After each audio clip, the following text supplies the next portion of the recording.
जोहार साथियों, आज मैं हमारे देश के सुप्रीम कोर्ट ने आदिवासियों के ऊपर एक महत्वपूर्ण फैसला दिया था दिनांक 5 जनवरी 2011 को, जिसमें सुप्रीम कोर्ट ने कहा कि भारत मुख्यतः अप्रवासियों का देश है, यानी India largely a country of immigrants, यानी भारत के बाहर से आए हुए लोगों के रहने की जगह यह बन गया है, यहाँ के मूल निवासियों या आदिवासियों का अब नहीं रहा। आइए ये क्या मामला है समझने की कोशिश करते हैं। यह फैसला इस ऐतिहासिक सिद्धांत को पेश करता है कि भारत काफ़ी हद तक पुराने अप्रवासियों का देश है और द्रविड़ के बजाय उनके पूर्व के आदिवासी भारत के मूल निवासी थे और वर्तमान आदिवासियों के वही पूर्वज थे। मेरे इस वीडियो को आप देखेंगे जो इसमें मैं लिंक दे रहा हूँ, तो समझ में आएगा कि होमो सेपियंस के एवोल्यूशन के बाद पूर्वी अफ्रीका से ये दुनिया के अन्य जगहों को गए और भारत में इनका आगमन 65 से 70 हज़ार साल पहले दिखाया गया है या माना जाता है। और इधर से ही ऑस्ट्रेलिया भी गए और वहाँ इनकी उपस्थिति की तारीख तकरीबन 60,000 साल पहले बताई जाती है। यानी हम आदिवासी जो प्रोटो एस्ट्रोलॉयड फैमिली से संबंधित हैं वे इस देश के मूल निवासी हैं। यानी उत्तरी अमेरिका मुख्य रूप से नए अप्रवासियों से बना है, यानी वहाँ पर भी मूलवासी बाहर से ही आकर बसे हैं। तो भारत काफ़ी हद तक पुराने बहुत पुराने अप्रवासियों का देश है, जो इसकी ज़बरदस्त विविधता को बताता है। इसका तात्पर्य यह है कि यदि हम भारत को एकजुट रखना चाहते हैं तो सभी समुदायों और संप्रदायों के प्रति सहिष्णुता और समान सम्मान अत्यंत आवश्यक है। किसी समय यह माना जाता था कि द्रविड़ भारत के मूल निवासी थे, तो अब उस दृष्टिकोण में काफ़ी बदलाव आया है। अब आमतौर पर स्वीकृत धारणा यह है कि द्रविड़ पूर्व आदिवासी यानी वर्तमान आदिवासियों यानी संविधान के हिसाब से जिन्हें अनुसूचित जनजाति कहा गया है कि पूर्वज इस देश के मूल निवासी थे, मतलब द्रविड़ के पूर्व के। यह थीसिस 5 जनवरी 2011 को भारत के सर्वोच्च न्यायालय के न्यायमूर्ति मार्कंडेय कटजू और न्यायमूर्ति ज्ञान सुधा मिश्रा की पीठ द्वारा दिए गए एक फैसले में सामने रखी गई है। यह ऐतिहासिक अन्वेषण 2011 की आपराधिक अपील संख्या 11 में आया था, जो कैलाश और अन्य बनाम महाराष्ट्र राज्य तालुका PS 2010 की विशेष अनुमति याचिका संख्या से उत्पन्न हुआ था।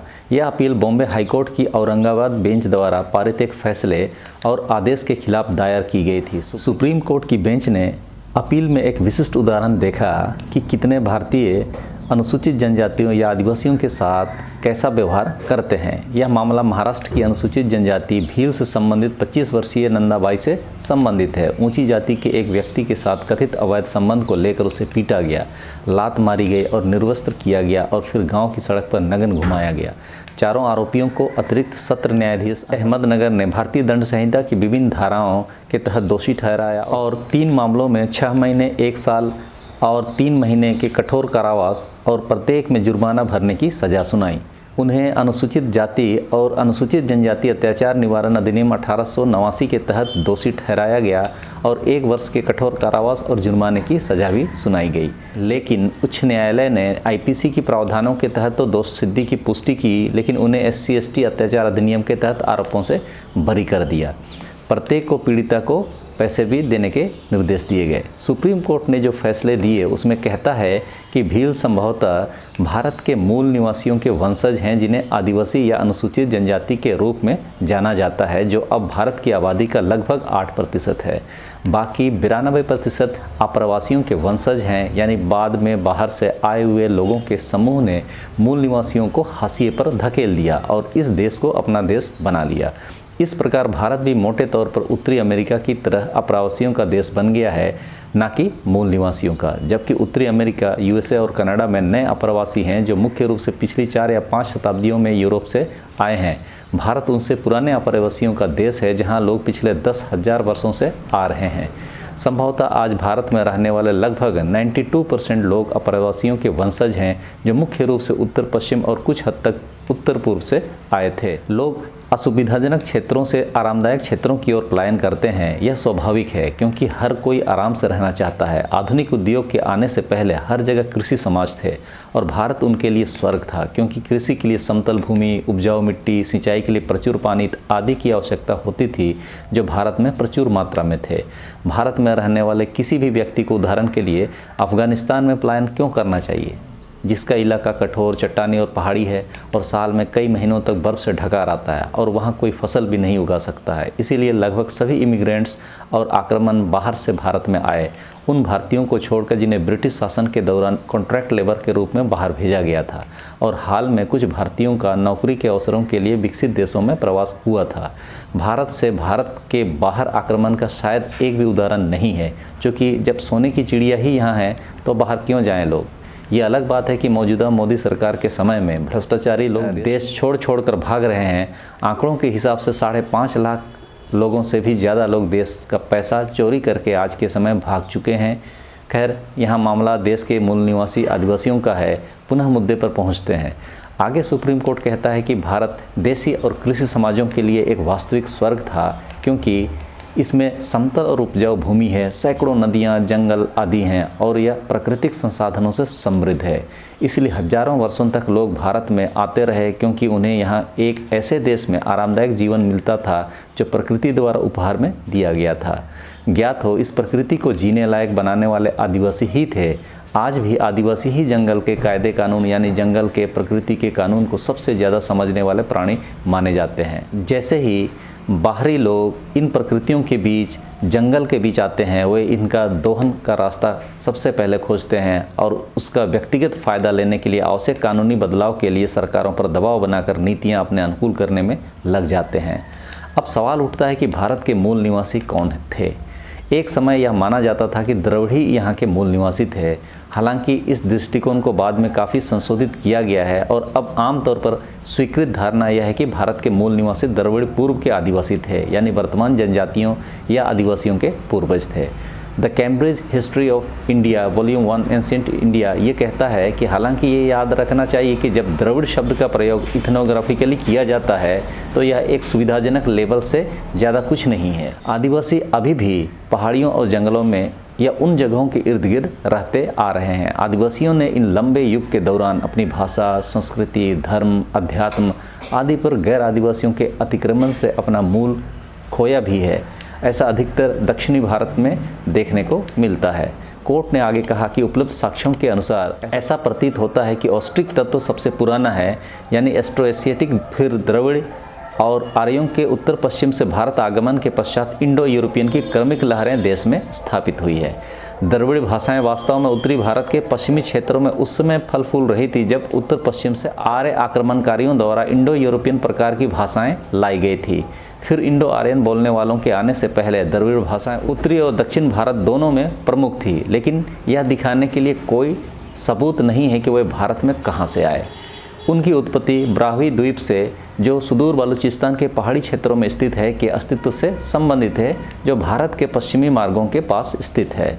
कोर्ट का कहना है कि इस प्रकार अब आम तौर पर स्वीकृत दृष्टिकोण यह है कि भारत के मूल निवासी द्रविड़ नहीं बल्कि द्रविड़ पूर्व मुंडा आदिवासी थे, जिनके वंशज आज छोटा नागपुर, झारखंड में, छत्तीसगढ़, उड़ीसा, पश्चिम बंगाल आदि के कुछ हिस्सों में रहते हैं। इसके साथ ही टोडा जनजाति तमिलनाडु के नीलगिरी में, तो अंडमान द्वीप समूह में वहाँ के प्राचीन आदिवासी और भारत के विभिन्न हिस्सों में विशेषकर जंगलों और पहाड़ियों में रहने वाले आदिवासी, उदाहरण के लिए गोंड, संथाल, भील आदि। ये तथ्य इस दृष्टिकोण को समर्थन देते हैं कि भारत में रहने वाले लगभग 92% लोग अप्रवासियों यानी इमिग्रेंट्स के वंशज हैं। हालांकि अधिक शोध की इसमें और आवश्यकता है। यही कारण है कि भारत में इतनी विविधता है। यह विविधता हमारे देश की एक महत्वपूर्ण विशेषता है और इसे समझने का एकमात्र तरीका यह स्वीकार करना है कि भारत काफ़ी हद तक अप्रवासियों का देश है। हमारे देश में बड़ी संख्या में धर्म, जातियाँ, भाषाएँ, जातीय समूह, संस्कृतियाँ आदि हैं, जिसका कारण यह है कि भारत अप्रवासियों का देश है। कोई लंबा है, कोई छोटा है, कोई काला है, कोई गोरा है, बीच में सभी प्रकार के रंग हैं। किसी में कॉकेशियन विशेषताएँ हैं तो किसी में मैंगलोइड विशेषताएँ हैं, किसी में नेग्रोइड विशेषताएँ हैं। पोशाक, भोजन की आदतों और विभिन्न अन्य मामलों में भी अंतर है। हम भारत की तुलना चीन से कर सकते हैं, जो जनसंख्या और भूमि क्षेत्र दोनों में भारत से बड़ा है। चीन की जनसंख्या लगभग 1.3 अरब 2011 के अनुसार में इतनी थी, जबकि हमारी जनसंख्या उस समय 1.1 अरब थी। चीन के पास हमसे दुगने से भी ज़्यादा ज़मीन है। हालांकि अभी चीनियों में मैंगलोइड विशेषताएं हैं। उनके पास एक सामान्य लिपि मंदारिन है और उनमें से 95% एक जातीय समूह से संबंधित है जिन्हें हान चीनी कहा जाता है। इसलिए चीन में व्यापक एकरूपता देखने को मिलता है। दूसरी ओर भारत में ज़बरदस्त विविधता है और इसका कारण हजारों वर्षों में भारत में बड़े पैमाने पर हुए प्रवास और आक्रमण है। भारत में आने वाले विभिन्न अप्रवासीय यानी कि आक्रांता अपने साथ अपनी विभिन्न संस्कृतियां, भाषाएं, धर्म आदि लेकर आए, जो भारत में ज़बरदस्त विविधता का कारण है। चूँकि भारत महान विविधता का देश है, इसलिए यदि हम अपने देश को एकजुट रखना चाहते हैं तो सहिष्णुता और सभी समुदायों और संप्रदायों के लिए समान सम्मान का होना अत्यंत आवश्यक है। यह हमारे संस्थापकों की बुद्धिमत्ता के कारण था कि हमारे पास एक ऐसा संविधान है जो चरित्र में धर्मनिरपेक्ष है और जो हमारे देश में ज़बरदस्त विविधता को पूरा करता है। इस प्रकार यह भारत का संविधान है जो हमारी विशाल विविधता के बावजूद हमें एक साथ रखता है, क्योंकि संविधान सभी समुदायों, संप्रदायों, भाषाई और जातीय समूह आदि को समान सम्मान देता है। संविधान सभी नागरिकों को अभिव्यक्ति की स्वतंत्रता की गारंटी देता है, धर्म की स्वतंत्रता की गारंटी देता है, समानता का अधिकार देता है। तो अब बहुत तरह की स्वतंत्रता का अधिकार इस संविधान ने हमें दिया है। हालांकि भारत में सभी समूहों या समुदायों को औपचारिक समानता देने से वास्तविक समानता नहीं आएगी। ऐतिहासिक रूप से वंचित समूहों को विशेष सुरक्षा और सहायता दी जानी चाहिए ताकि उन्हें उनकी गरीबी और निम्न सामाजिक स्थिति से ऊपर उठाया जा सके। यही कारण है कि हमारे संविधान में इन समूहों के उत्थान के लिए अनुच्छेद 15(4), 15(5), 16(4), 16(4)A, 46 आदि में विशेष प्रावधान किए गए हैं। इन वंचित समूहों में भारत में सबसे अधिक वंचित और हाशिए पर रहने वाले आदिवासी हैं, जो जैसा कि पहले उल्लेख किया गया है कि भारत के मूल निवासियों के वंशज हैं और सबसे अधिक हाशिए पर हैं और भयानक गरीबी के साथ निरक्षरता की उच्च दर, बीमारी, प्रारंभिक मृत्यु आदि के साए में रह रहे हैं। उनकी दुर्दशा का वर्णन इस न्यायालय द्वारा समता बनाम आंध्र प्रदेश राज्य और अन्य में किया गया है। इसीलिए यह उन सभी लोगों का कर्तव्य है जो हमारे देश से प्यार करते हैं कि वो यह देखें कि अनुसूचित जनजातियों को कोई नुकसान ना हो और उन्हें उनकी आर्थिक और सामाजिक स्थिति में लाने के लिए हर संभव मदद दी जाए, क्योंकि वे हजारों वर्षों से उत्पीड़न का शिकार हो रहे हैं, वर्षों तक भयानक जुल्म और अत्याचार सहते रहे। इन आदिवासियों के प्रति हमारे देशवासियों की मानसिकता बदलनी होगी और उन्हें भारत के मूल निवासियों के रूप में वह सम्मान देना होगा जिसके वे हकदार हैं। आगे सुप्रीम कोर्ट ने कहा कि भीलों की वीरता को उस महान भारतीय योद्धा राणा प्रताप ने स्वीकार किया था जो अपनी सेना में भीलों को उच्च सम्मान देते थे। भारत के आदिवासियों के साथ हुआ अन्याय हमारे देश के इतिहास का एक शर्मनाक अध्याय है। आदिवासियों को राक्षस, असुर और न जाने क्या क्या कहा जाता था।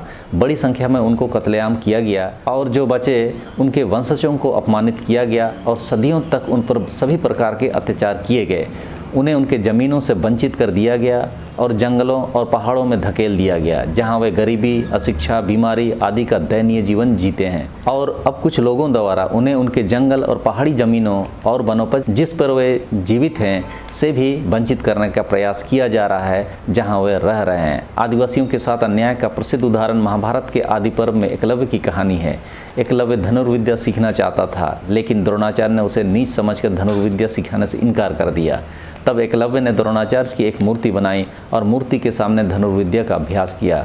वह शायद अर्जुन से बेहतर धनुर्धर बन सकता था, लेकिन चूंकि अर्जुन द्रोणाचार्य का पसंदीदा शिष्य था, इसलिए द्रोणाचार्य ने एकलव्य से कहा कि वह अपना दाहिना अंगूठा काट ले और उसे गुरु दक्षिणा के रूप में दे दे। और एकलव्य ने अपनी सरलता से वही किया जो उससे कहा गया था। यह द्रोणाचार्य का बहुत ही शर्मनाक कृत्य था। उन्होंने एकलव्य को पढ़ाया भी नहीं, तो उन्हें गुरु दक्षिणा मांगने का क्या अधिकार था, और वह भी एकलव्य के दाहिने अंगूठे की, ताकि एकलव्य अपने पसंदीदा शिष्य अर्जुन से बेहतर धनुर्धर न बन सके। अपने ऊपर हुए इस भयानक अत्याचार के बावजूद भारत के आदिवासियों ने आमतौर पर, हालांकि हमेशा नहीं, गैर आदिवासियों की तुलना में नैतिकता का उच्च स्तर बनाए रखा है, बरकरार रखा है। वे आमतौर पर धोखा नहीं देते या झूठ नहीं बोलते या अन्य दुष्कर्म नहीं करते जो कई गैर आदिवासी करते हैं। वे आमतौर पर चरित्र में गैर आदिवासियों से श्रेष्ठ होते हैं। अब समय आ गया है कि उनके साथ हुए ऐतिहासिक अन्याय को दूर किया जाए और सुप्रीम कोर्ट ने जो मामला भील लड़की के बारे में आया उसमें फैसला दिया कि ये जो मामला है ये गंभीर है और इसकी हम निंदा करते हैं और जो भी इसमें दोषी हैं वो कठोर दंड के पात्र हैं। कितनी बड़ी बड़ी बातें सुप्रीम कोर्ट आदिवासियों के लिए कह रहा है, लेकिन आदिवासी कहाँ खोया हुआ है। आप इस चैनल को जरूर सब्सक्राइब करें और दूसरे लोगों को भी ऐसा करने के लिए प्रेरित करें। व्हाट्सएप चैनल भी इसी नाम मुकेश बिरुआ से खोल दिया हूँ, आप सर्च कर फॉलो कर सकते हैं। इसका लिंक भी मैं डिस्क्रिप्शन में डाल दूंगा। महत्वपूर्ण सूचनाएं डिस्क्रिप्शन में अक्सर डाल देता हूँ, आप वहाँ जाकर लिंक में जा सकते हैं। आदिवासियों के ऊपर हुए अत्याचारों को इतनी बारीकी से माननीय सुप्रीम कोर्ट ने संज्ञान लिया और कई महत्वपूर्ण चीज़ें स्पष्ट की कि आदिवासी ही इस देश के मूल निवासी हैं, यानी देश के 8.6% आदिवासी ही भारत के प्रकृति को, जंगल को, नदी नालों को, ज़मीन को जीवों के उपयोग के लायक बनाया। जब यह जीवों के उपयोग के अनुकूल हुआ तब बाहरी अप्रवासी कालांतर में आए और आज वे जनसंख्या में आदिवासियों को अल्पमत में ला दिए और उनके पारंपरिक रहवासों को उद्योग के नाम पर, कल कारखानों के नाम पर, डैम के नाम पर, SEZ के नाम पर, सड़क चौड़ीकरण के नाम पर, नगरपालिका के नाम पर, एलिफेंट कॉरिडोर के नाम पर, अभ्यारण्य यानी जंगली जानवरों को रखने के नाम पर, यानी विकास जिसे रामदयाल मुंडा जी ने आदिवासियों के खिलाफ युद्ध की संज्ञा दी थी के नाम पर विस्थापन, पलायन, अत्याचार का शिकार बनाए जा रहे हैं और आदिवासी भी यह दंश झेलने पर मजबूर हैं क्योंकि उनमें चट्टानी एकता की कमी है। वे गैर आदिवासियों, जिसमें सरकार भी शामिल हैं, के अत्याचार का शिकार होने के लिए मजबूर किए गए हैं। फैसला आदिवासियों के लिए मील का पत्थर है। इस पर हर आदिवासी को ढंग से समझकर संगठित होने की आवश्यकता है। लेकिन जब भी राजनीतिक लड़ाई शुरू होती है, हम मुद्दों से भटका दिए जाते हैं और भाई भाई से सवाल कर रहा होता है, अपने रिश्तेदार पराये से हो जाते हैं, आपस में दूरियां बढ़ जाती है। चुनाव तो ख़त्म हो जाता है लेकिन दूरियां बनी रह जाती है। गैर आदिवासी राजनीति हमारे आदिवासी समाज को तोड़कर चला जा रहा है और हम आदिवासी मूक दर्शक बने हुए हैं क्योंकि हमें ऐसे ही बहुत सारी हक और अधिकार की जानकारी है ही नहीं। अभी भी समय है, आप जागिए और अपनों को जगाइए, दूरियां मत बढ़ाइए, आप एक रहिए और वह है कि आप एक आदिवासी हैं और इस देश के मूल निवासी हैं। सबों को धन्यवाद। जोहार।